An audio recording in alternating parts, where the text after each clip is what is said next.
Welcome to IN60, where my guest is Archie Hart, Portfolio Manager, Emerging Market Equity at 91. Welcome, Archie. Thanks, James. A pleasure to have you here in person.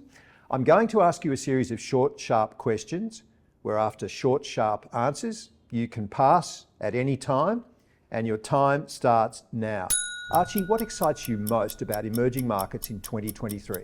In emerging markets, interest rates might come down in many markets this year.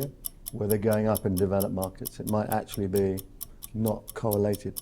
What's the most common misconception that investors have about emerging markets? I think people miss the cyclicality. The asset class has had 4 great cycles over the last 35 years. If you understand that cyclicality, you then have a lot of perspective and context around the class. Which of the emerging markets do you most like at present?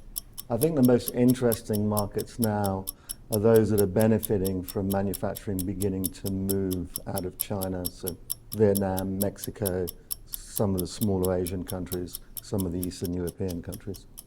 What are the most attractive attributes about investing in emerging markets?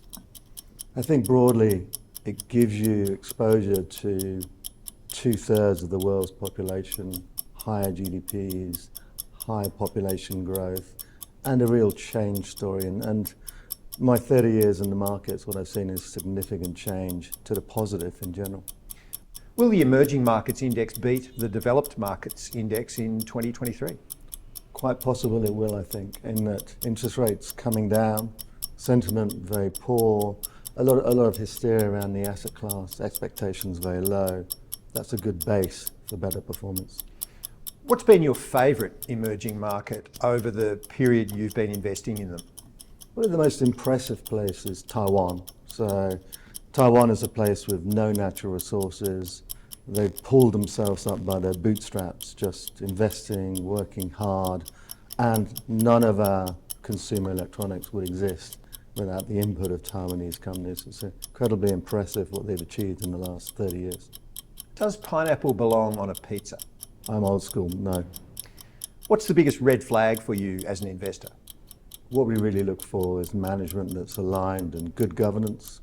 If management's misaligned and governance is poor, that's somewhere we won't go. Stock-wise, what's been the best emerging markets investment you've ever made? We bought a bombed-out Indian pharmaceutical company, and the FDA had inspected the plants. They'd found them to be defective. They'd shut the plants. The company had dealt with the issues, reopened the plants, and the stock went up more than 600% over the next 3 years. I wish there were more stocks like that, but that was certainly a good one. What's the most important input into your investment process? Broadly, the most important input is the people we have in our team, I think. So people from around emerging markets with long experience, committed to finding the best stocks for investors. What's the biggest difference between investing in developed markets and investing in emerging markets? I think the legal and governance frameworks are much weaker. And that means things like governance, environmental, social impact become much more important because the difference between the good and the bad companies is very large. Differentiating between them is very important. Archie Hart from 91, it's been a pleasure going IN60. Thank you.